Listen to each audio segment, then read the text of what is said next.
Oi, gente, como vocês estão? Espero encontrar todos bem. Estamos aqui na nossa quarta aula e hoje nós vamos falar de manejo e gerenciamento de exudato.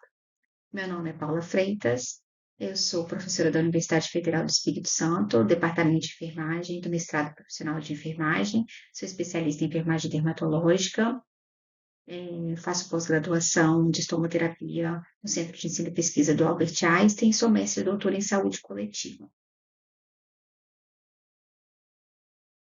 Bom, antes de começar a falar de manejo e gerenciamento de exudato, eu preciso te dizer que essa apresentação tem potencial conflito de interesse, pois eu fui convidada, né, contratada pela Convatec para estar aqui. Contudo, a indústria não interviu nos meus achados e percepções, foi me dado liberdade para imprimir meus achados e percepções de acordo com a prática baseada em evidência, com a melhor ciência, né? Bom, a primeira coisa, eu sempre começo falando de onde a gente está tirando os nossos achados, as nossas impressões, as nossas condutas. Então, sobre exudato, particularmente, o que eu preciso de deixar claro é que tem muitos guidelines e consensos que falam de exudato de forma indireta. O Timers, por exemplo, tem uma parte só de exudato, só de umidade, então vai falar de exudato.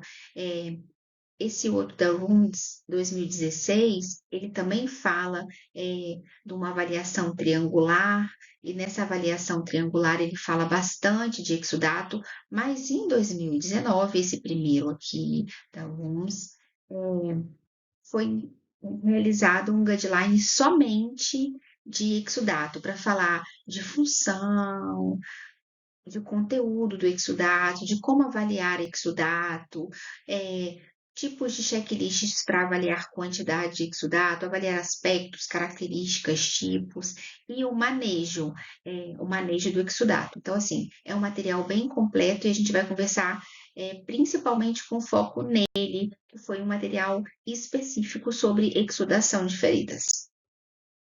A primeira coisa que a gente tem que partir é dos conceitos. O que é exudato, né? A primeira coisa que a gente precisa entender é que exudato é fisiológico. Praticamente toda ferida tem exudato. E o exudato, ele é uma defesa, ele é uma reação inflamatória do corpo. Esse líquido que é produzido, essa umidade que é produzida nas feridas, ela é um sinal do próprio corpo, uma mediação inflamatória para que o próprio corpo faça uma limpeza. Esse molhado da ferida é uma limpeza, é um debridamento autolítico natural, que vem macrófagos, que vem proteases, que vem fatores de crescimento, para que a ferida cicatrize. Então, exudato por si só não é ruim, é fisiológico, natural e importante no processo de cicatrização. O que é ruim são os desequilíbrios, nós vamos conversar sobre isso. Mas então, o que é, Paula, essa umidade que aparece na ferida? Então, o exudato é o derivado do líquido intersticial, encontrado nos espaços entre as células e os tecidos, que extravasa dos vasos sanguíneos e vai para a área lesionada. Então, existe diferença de exudato e transudato. O exudato ele é próprio para fazer esse debridamento autolítico, essa reação inflamatória que chega até a ferida para fazer essa limpeza. E o transudato, ele é um líquido também intersticial que é por pressão oncótica, por exemplo, uma pessoa desnutrida tem pouca albumina, e aí, se ela tem pouca albumina, ela não retém água dentro do vaso, e aí ela tem um edema de membros inferiores, um edema mole, um edema que faz um cacifo importante. E aí, se essa pessoa que tem essa deficiência nutricional, ela tem uma ferida de membros inferiores, aquela perda da solução de continuidade da pele vai ser um lugar de drenagem de exudato e de transudato. Então, quando você observar uma ferida que tem muita umidade, você já gerenciou a infecção e ela continua com muito exudato, provavelmente tem uma causa secundária, hipertensão arterial sistêmica, estase venosa, desnutrição, e aí ela tem exudato e transudato, tá bom? Então, outro conceito, olhando para o guideline Timers de exudato, é uma matéria exudata, especialmente o material composto do soro, fibrina e glóbulos brancos que escapa para uma lesão superficial ou área de inflamação, uma resposta inflamatória do corpo que tem uma finalidade, tem uma função. Bom, qual é a função então do exudato? Então, como a gente está falando, o exudato não é ruim em si, é fisiológico. Ele auxilia no processo de cicatrização, fornece um ambiente úmido para a ferida e a boa ciência fala que o meio para a cicatrização da ferida é o meio úmido. Feridas úmidas cicatrizam de 2 a 3 vezes mais rápido do que feridas secas.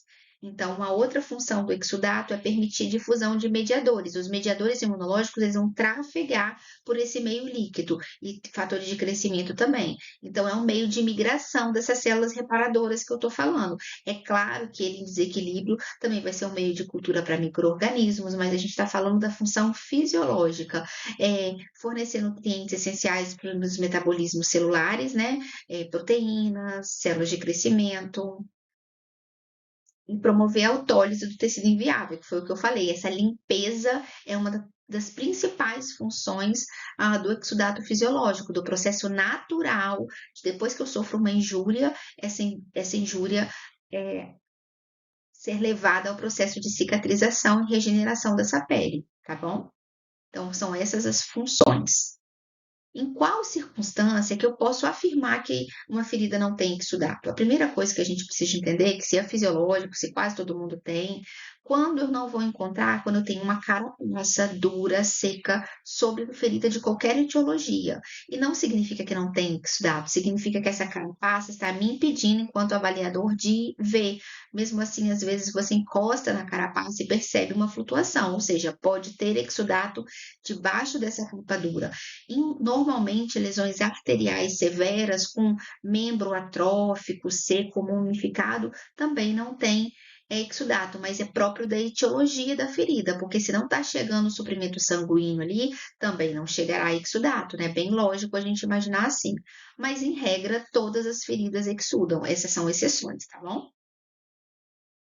Bom, se eu já falei que exudato não é um problema, que ele é fisiológico, o grande problema é não gerenciar a quantidade de exudato. Feridas secas, elas formam crostas, cascas, hiperqueratoses por sobre a lesão, e isso dificulta o processo de cicatrização. Em feridas extremamente úmidas, tem bordas maceradas, lesões satélites em área perilesional, aumento da superfície da lesão, infecção, que é um ciclo inflamatório, aí migração de bactérias em meio de cultura para micro-organismo, então é um ciclo. Então, eu ter pouco exudato, uma ferida seca é ruim, porque a ferida precisa de ser úmida para cicatrizar, e eu ter excesso de exudato também é ruim. Então, a gente precisa de equilibrar essa ferida, gerenciar esse excesso de umidade e essa ausência de umidade. Então, o exudato ele só é um problema quando ele está na quantidade errada, seja para menos ou para mais, no lugar errado. Que lugar é esse? Na borda e na região perilesão, não pode ficar exudado, pode ficar umidade ali, e na composição errada, porque nem todo exudato é igual. Exudato de feridas de difícil cicatrização tem mais metaloproteases, tem poucas células de crescimento, tem muitas citocinas inflamatórias, principalmente por infecção, que a bactéria, ela morre ali no leito da ferida e libera essas citocinas inflamatórias também. Então, a composição dos exudatos não é nem todas são iguais. Então, vai depender, por exemplo, se uma ferida está ocorrendo o processo de cicatrização natural, rápido, ela tem um perfil de exudato. Já uma ferida que tem uma ferida de difícil cicatrização, que a gente está percebendo uma dificuldade de contração de bordas, muito provavelmente o exudato é mais inflamatório, mais viscoso, tem mais metaloprotease, tem mais citocinas inflamatórias, tá bom? Então, o exudato não é tudo igual. Olhando e pensando em pontos para a prática clínica da gente em relação a exudato, a gente vai caracterizar, tem outras características também, só botei as básicas, o exudato seroso, purulento, serossanguinolento e sanguinolento, né? E a gente caracterizando tipo, odor, volume, quantidade, né? Quantidade, volume, tipo, odor, as características desse exudato, o aspecto, ele vai nos direcionar para o tipo de limpeza e o tipo de cobertura que eu vou utilizar. Pela quantidade do exudato, a gente decide o tipo de cobertura. Não tem por que usar hidrogel, independente do que tenha contido nesse hidrogel numa ferida extremamente úmida. Para que eu vou levar mais umidade para uma ferida que já é úmida? Então, o hidrogel é indicado para feridas secas, para eu levar umidade para essa ferida, seja para fazer debridamento otolítico ou mesmo para levar umidade para um meio, para um leito seco. Então, o exudato é um dos principais critérios avaliados para a escolha da cobertura. Então, nós já sabemos que feridas com moderado e elevado quantidade de exudato, que se troca mais de uma vez por dia a cobertura, principalmente a gente falando de cobertura simples, a gente vai escolher, provavelmente tem infecção, então vai ter que ter um uso de um antimicrobiano, e a gente vai ter que escolher uma cobertura em forma de fibra, uma hidrofibra. Se for moderado, abaixo, a gente pode colocar uma espuma, e ainda feridas hiperexudativas eu posso colocar uma cobertura hiperabsorvente ou ultraabsorvente, que tem várias no mercado agora, de polímeros. Então, a gente vai escolher a nossa cobertura de acordo com o aspecto e a quantidade de exudato, tá? E as principais alterações no exudato, em termos de quantidade, aspecto, odor, cor, elas têm a ver com biofilme e infecção. Claro que nós podemos ter uma pessoa que tem muito exudato por uma doença de base ainda mal controlada, como hipertensão arterial sistêmica, como desnutrição, como estase venosa, como insuficiência cardíaca. Nós podemos, mas em regra, o que gera uma grande quantidade de exudato é infecção. E às vezes as duas coisas juntas, né? Infecção mais uma comorbidade.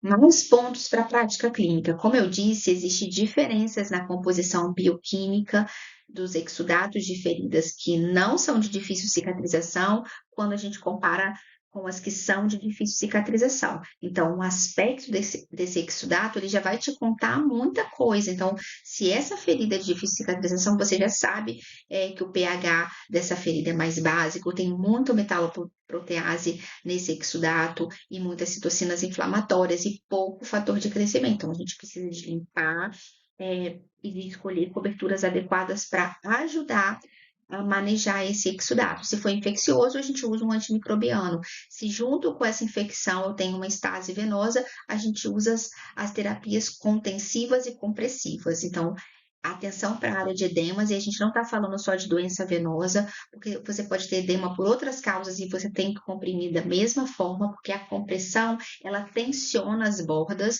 e ela faz, esse edema faz com que a ferida seja o edema excessivo faz com que essa ferida fique úmida e esse excesso de umidade prejudica a cicatrização e aumenta o risco de infecção, né? Então, para a gente olhar para as patologias de base, usar terapias contensivas e compressivas, também explicar para os nossos usuários que nas 3 a 4 primeiras semanas de terapia compressiva ou contensiva, o exudato vai aumentar, porque eu estou drenando esse exudato para fora, né? Retirando ele por meio da ferida, esse exudato e esse transudato. Então, eu preciso de explicar isso para que o paciente não desista do tratamento. Quais são os impactos de uma pessoa que tem uma ferida com hiperexudação? A qualidade de vida é altamente impactada, porque tem que trocar curativo 3 a 4 vezes por dia, por causa do excesso de umidade, é um ambiente propício para infecções, então aí junto com a infecção a gente tem o odor, e esse odor desagradável gera estigma, a gente gera maceração e dermatite periferida, que é um tipo de imagem, é um tipo de lesão relacionada à umidade. A dermatite periferida aumenta o risco de aumento de diâmetro dessa ferida e também de novas lesões satélites. Então, a gente vê uma perda de qualidade de vida das pessoas que têm hiperexudação e por isso que a gente tem que manejar com as tecnologias disponíveis, que cada dia são maiores. Como, de acordo com a literatura, eu gerencio o exudato? Primeiro trata a causa, aí a gente está falando de doenças de base mais infecção, usando bons antimicrobianos tópicos, fazendo limpeza bioativa, e aí eu vou investir em terapia pressão negativa, principalmente se for lesão cavitária, em terapias e coberturas ultraabsorventes, como os polímeros superabsorventes, por exemplo. Então, a gente vai uma hidrofibra com prata, no caso de ferida com infecção, mas a gente vai investir em coberturas superabsorventes investir em tratamento de causa e em proteção de borda e pele adjacente, né? Uma tríade. Eu trouxe aqui para vocês, para a gente pensar junto, né? Pensando nas novas tecnologias, né? No mercado brasileiro, há pouco tempo chegou coberturas ultra absorventes com polímeros. Então, o que esses polímeros são? É como se fosse aqueles géis de fralda descartável, aquelas bolinhas que eles sugam, puxam, dissolvem o exudato, mas ele não retorna, ele não transfere de volta para a ferida, uma capacidade de manter aquela ferida seca que antes a gente só via nesse nível, nessa densidade em terapia por pressão negativa. Então, uma nova possibilidade.